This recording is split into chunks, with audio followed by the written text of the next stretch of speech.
This is Joan Trumpouer Mulholland.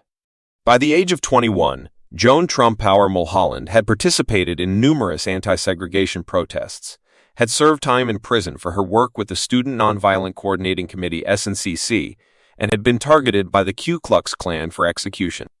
Joan Trumpouer was raised in Arlington, Virginia after being born in Washington, D.C. to a white family. She had a deep concern for civil rights since she believed her family was to blame for the suffering.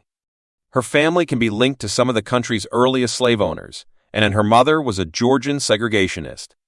In spite of this, Mulholland became acutely aware of the institutionalized prejudice that encompassed her life and wanted to put an end to it.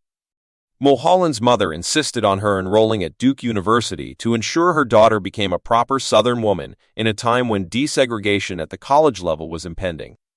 Her mother also wanted her to join a sorority. Mulholland refused right away and decided not to rush, a decision that was so bizarre the institution ordered a counselor to conduct a welfare check. She joined the Durham sit-ins during her second semester, leading to her detention and subsequent transport for a psychological examination. After being pushed to stop her advocacy by Duke's Dean of Women, she ultimately decided to drop college.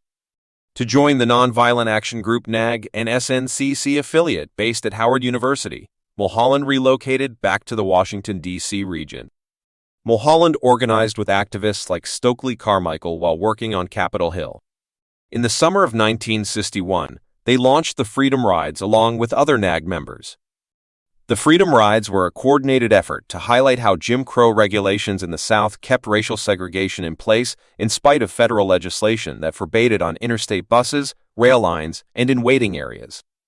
The participants, who went by the name of Freedom Riders, set out to draw attention to this lack of enforcement despite knowing full well that their activities could get them attacked, detained, or even killed. Mulholland, along with other Freedom Riders, were arrested and incarcerated at the Parchman Farm in 1961.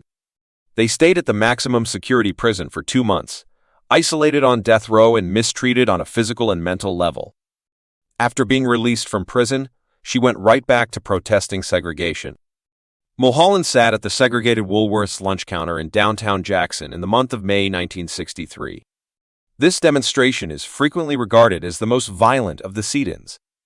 The demonstrators were pelted with food, struck with brass knuckles, cut with shards of glass, and burned with cigarettes. Men were kicked and punched, and ladies were pulled from the counter by their hair, all as the cops looked passively. Mulholland remembered the air being filled with expletives. "They called me a race traitor." Mulholland picked up her organizing work with CORE and SNCC during the 1964 Freedom Summer and later took part in the 1965 Selma to Montgomery March. Joan Trumpouer Mulholland stood on the front line of the movement to desegregate public spaces, a cause many white people at her time abused her for. She was even tested for mental illnesses after her first arrest because they couldn't understand why a white woman would stand up for black rights. She was not only shunned by her family as a result of her activism, which included participating in at least 30 sit-ins, but the Klan was also after her for execution.